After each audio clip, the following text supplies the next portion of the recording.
తిరిగి BCN news కి స్వాగతం. హైదరాబాద్ లో పుష్ప 2 మూవీ ప్రీమియర్ షో చూసేందుకు వచ్చిన ఓ మహిళ తొక్కిస్లాట్లో మృతి చెందిన విషయం తెలిసిందే.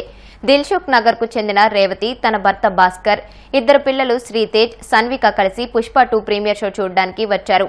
అనుకోకుండా జరిగిన తొక్కిసలాట్లో రేవతి, ఆమె కుమారుడు శ్రీతేజ తీవ్రంగా గాయపడి అపస్మారక స్థితిలోకి వెళ్లారు.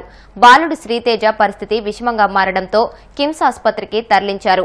దీనిపై మృతురాలి భర్త మీడియాతో మాట్లాడుతూ తమ బాబు శ్రీతేజ అల్లు అర్జున్ కు పెద్ద ఫ్యాన్ అని తెలిపారు. చుట్టుపక్కల వారు తమ బాబును పుష్ప అని పిలుస్తుంటారని గుర్తు చేశారు. తన హీరో సినిమా చూడాలని తమ కుమారుడు పట్టుబడటం వల్లే వచ్చినట్లు తెలిపారు. దీంతో తమ కుమారుడి కోసమే పుష్ప 2 సినిమా ప్రీమియర్ షోకు వచ్చినట్లు వివరించారు. ఫుల్ క్రౌడ్ ఉండే, పోలీస్ వాళ్ళు ఉన్నారు, క్రౌడ్ ఉండే మేము పక్కకే ఉన్నాం. నేను ఆఫీస్ నుంచి అక్కడికి వెళ్ళాను. మా పిల్లల్ని చూసి నేను పక్కకు పిలుచుకొని కొద్దిగా పంపిస్తున్నారు అనగానే మా మిస్సెస్ వాళ్ళు ముందు వెళ్ళారు. నేను ఎన్నుకున్నాను. వాళ్ళు పుషింగ్లో కొద్దిగా ముందుకు వెళ్ళిపోయారు. నేను పాపను పట్టుకొని నేను సైడ్కి వచ్చేసా. ఇంకా వాళ్ళు ముందుకు వెళ్ళిపోయారు, కనిపించలే. కాల్ చేస్తే లోపల ఉన్నా అని చెప్పింది ఒకసారి. మళ్ళీ కంటిన్యూ ఒక 5 మినిట్స్ కాల్ చేస్తుంటే నాట్ రీచబుల్ వచ్చింది. దాని తర్వాత స్విచ్ ఆఫ్ అని వస్తుంది. మా పాప ఇక ఏడుస్తుంటే అక్కడ పాపని అక్కడ పక్కన కూర్చోబెట్టి నేను మొత్తం సెర్చ్ చేసినాను, ఎక్కడా కనిపిస్తలేదు. అక్కడ నుంచి మా కజిన్ వాళ్ళ ఇంటి దగ్గర పాపని దింపే, అక్కడ ఒక అబ్బాయి అన్నాడు, సార్ పాప క్రౌడ్ ఉంది, పాప ఉంది కదా అక్కడ పక్కన ఎవరైనా ఉంటే డ్రాప్ చేసి రండి అంటే మా కజిన్ ఉన్నారు, బెస్ట్ అక్కడ దింపేసామని అక్కడ వెళ్ళి దింపేసి వచ్చి ఇక్కడ పోలీస్ వాళ్ళని అడిగితే అప్పుడు ఇట్లా లోపలికి వెళ్ళి అడగండి అంటే అప్పుడు ఒక సార్ వచ్చి మీ బాబు మా బాబు తప్పిపోయాడు సార్, మా బాబు మా మిస్సెస్ కనిపించట్లేదు అంటే అతను అప్పుడు ఫోటో చూపించాడు. ఈ బాబు అంటే ఇట్లా పడిపోయి బ్రీతింగ్ తీస్తూ అట్లా చూపిస్తున్నాడు. కరెక్ట్ చూడండి, కరెక్ట్ క్రౌడ్ ఉంది, ప్లస్ అక్కడ ఎక్కడున్నారో నాకు అంటే ఏమన్నా అయితే తెలుస్తుంది కదా. మొత్తం చూస్తున్నా, అక్కడ సర్చ్ చేశా 3-4 టైమ్స్, బిల్డింగ్ పైకి కింది వచ్చాక థియేటర్లో ఎంటర్ అయ్యి మూవీ చూస్తున్నాడు. ఆ టైంలో నేను బయట ఇక పోలీస్ క్రౌడ్ ఉంది, నేను అంతటా తిరుగుతున్నా, కనిపిస్తలేరు. కాల్ చేస్తే స్విచ్ ఆఫ్ ఉంది. దాని తర్వాత వచ్చి సార్ని అడిగినా అప్పుడు అతను ఇట్లా అన్కాన్షియస్ వీడియో చూపించాడు. ఆదిలాబాద్ జిల్లా కేంద్రంలోని సినిమా థియేటర్ల వద్ద పుష్ప 2 సందడి నెలకొంది. థియేటర్ల వద్ద అల్లు అర్జున్ అభిమానుల రద్దీ నెలకొంది. ఈ సందర్భంగా సినిమా బృందానికి శుభాకాంక్షలు తెలియజేస్తూ అభిమానులు భారీ సంఖ్యలో ఫ్లెక్సీలను ఏర్పాటు చేశారు. డీజే ముందు అల్లు అర్జున్ సినిమా పాటలపై ఫ్యాన్స్ నృత్యాలు చేస్తూ హంగామా చేశారు. ఈ సందర్భంగా టపాసులు కాల్చారు. అంతకుముందు అల్లు అర్జున్ కటౌట్లకు పాలాభిషేకం చేశారు.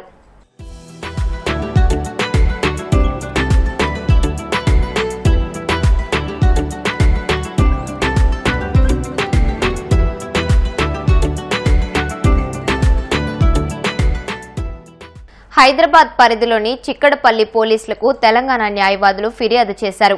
మహిళ మృతికి కారకులపై చర్యలు తీసుకోవాలని కోరారు. అనేక ఫిర్యాదులు వచ్చిన నేపథ్యంలో పోలీసులు కేసు నమోదు చేశారు. పుష్ప 2 సినిమా విడుదల సందర్భంగా ఆర్టీసీ క్రాస్ రోడ్లోని సంధ్యా థియేటర్ వద్ద తొక్కిసలాట జరిగింది. ఈ ఘటనలో రేవతి అనే మహిళ మృతి చెందింది. ఆమె కుమారుడు తీవ్ర గాయాలతో ఆసుపత్రిలో చికిత్స పొందుతున్నాడు. మహిళ మృతికి ప్రత్యక్షంగా పరోక్షంగా కారణమైన వారిపై చట్టరీత్యా చర్యలు తీసుకోవాలని కోరుతూ తిరుపతి వర్మ నేతృత్వంలో న్యాయవాదులు పోలీసులకు ఫిర్యాదు చేశారు. హీరో అల్లు అర్జున్ తో పాటు డైరెక్టర్ సుకుమార్, మైత్రి మూవీ మేకర్స్ పై కేసులు నమోదు చేయాలని కోరారు. చనిపోయిన బాధితుల కుటుంబానికి చిత్ర యూనిట్ అండగా నిలవాలని, చనిపోయిన బాధితురాలి కుటుంబానికి ₹1 కోటి నష్టపరిహారం చెల్లించాలని డిమాండ్ చేశారు. నిన్న ఆర్టీసీ క్రాస్ రోడ్ లో పుష్ప 2 ప్రీమియర్ షోకు అల్లు అర్జున్ రావడం వల్ల జరిగిన తొక్కిసలాటలో ఒక అమాయకురాలైన ఒక అమ్మాయి చనిపోవడం జరిగింది. దీనికి మూల కారణం అల్లు అర్జున్ వాళ్ళ టీం అని చెప్పి మేము చెప్తున్నాం. ఈ రోజు చిక్కడపల్లి పోలీస్ స్టేషన్ లో అల్లు అర్జున్, సుకుమార్ ఆయన టీం పైన కంప్లైంట్ ఇవ్వడం జరిగింది. వీళ్ళు ఇప్పుడు అక్నాలజ్మెంట్ కూడా ఇవ్వలేదు. డెఫినెట్లీ మేము హైకోర్టుకు వెళ్లి ఇంతకుముందు గతంలో జరిగిన సంఘటనలు కూడా హైకోర్టు మొట్టికాయలు వేయడం జరిగింది. ఎందుకంటే ప్రీమియర్ షోలు నిర్వహించొద్దు, ప్రీమియర్ షోలకు సంబంధించిన టికెట్లు పెంచొద్దు, హైప్ తీసుకురావద్దు. ఈ ప్రీమియర్ షోలు అనేది ఎక్కడో వేరే దగ్గర ప్లేస్ లో అంటే జనసంచారం లేని చోట జరగాలని చెప్పి హైకోర్టు మొట్టికాయలు వేయడం జరిగింది. దీనికి విరుద్ధంగా వితౌట్ ఇంటిమేషన్ పోలీస్ వాళ్ళకి లోకల్ వాళ్ళకి ఇంటిమేషన్ లేకుండా అల్లు అర్జున్ అనే ఫ్యామిలీ మెంబర్స్ వచ్చి తొక్కిసలాటలో ఒక లేడీ మరణానికి కారణమైన అతనిపై కల్పేబుల్ హోమిసైడ్ కింద కేసు నమోదు చేసి ఎఫ్ఐఆర్ చేసి వెంటనే అరెస్ట్ చేసి రిమాండ్ చేయాలని చెప్పి, అదే విధంగా ఈ ప్రీమియర్ షో వెంటనే ఆపేయాలని చెప్పి మేము న్యాయవాదులుగా మేము డిమాండ్ చేస్తున్నాం. అల్లు అర్జున్ ఇప్పటి వరకు స్పందించకపోవడం దౌర్భాగ్యం. ఎందుకంటే ఆయనకు డబ్బుల మీద ధ్యాస ఉంది కానీ ప్రజల మీద ధ్యాస లేదు, ఫ్యాన్స్ మీద ధ్యాస లేదని చెప్పి మేము భావిస్తున్నాం. ఆంధ్రప్రదేశ్లో కాకినాడ పోర్టును కేవీ రావుకు కట్టబెట్టేందుకే టీడీపీ తమపై విమర్శలు చేస్తుందని వైసీపీ ఎంపీ విజయసాయిరెడ్డి పేర్కొన్నారు. ఈ సందర్భంగా ఆయన మాట్లాడుతూ కాకినాడ పోర్టును ఏడీబీ నిధులతో ఏర్పాటు చేశారని పేర్కొన్నారు. ప్రభుత్వ రంగ పోర్టును చంద్రబాబు ప్రైవేటు పరం చేశారని గుర్తు చేశారు. కేవీ రావును దొడ్డిదారిన సీఎండీ స్థానంలో కూర్చోబెట్టారని ఆరోపించారు. 1997 నుంచి కాకినాడ పోర్టు వ్యవహారంపై దర్యాప్తు జరిపించాలని ఎంపీ విజయసాయిరెడ్డి డిమాండ్ చేశారు. సంక్షేమ పథకాలు అమలు చేయకుండా ప్రజలను మభ్యపెడుతున్నారంటూ కూటమి ప్రభుత్వంపై విమర్శలు గుప్పించారు. This case is a manipulated case, and Chandrababu Naidu, who was arrested and was in jail for 55 days, is resorting to vengeance politics in Andhra Pradesh, and he wants to take vengeance against Jagan Mohan Reddy Garu and his followers like me, and also other party leaders. This is the objective.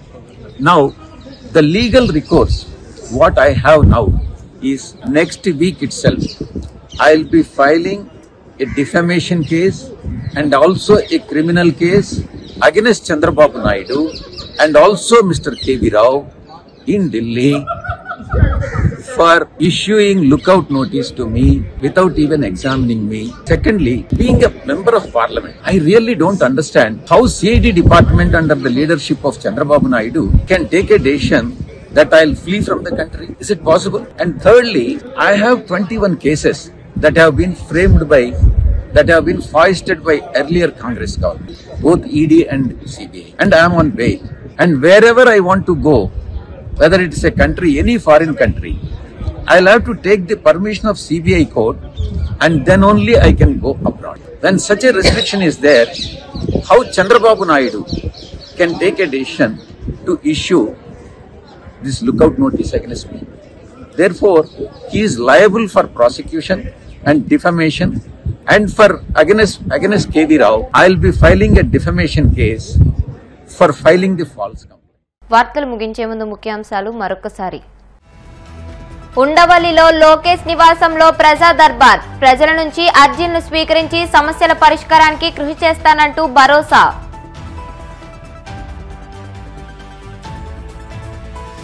బంగాళాఖాతంలో మరో అల్పపీడనం, పంటలను ఎలా దక్కించుకోవాలో తెలియక రైతుల్లో ఆందోళన.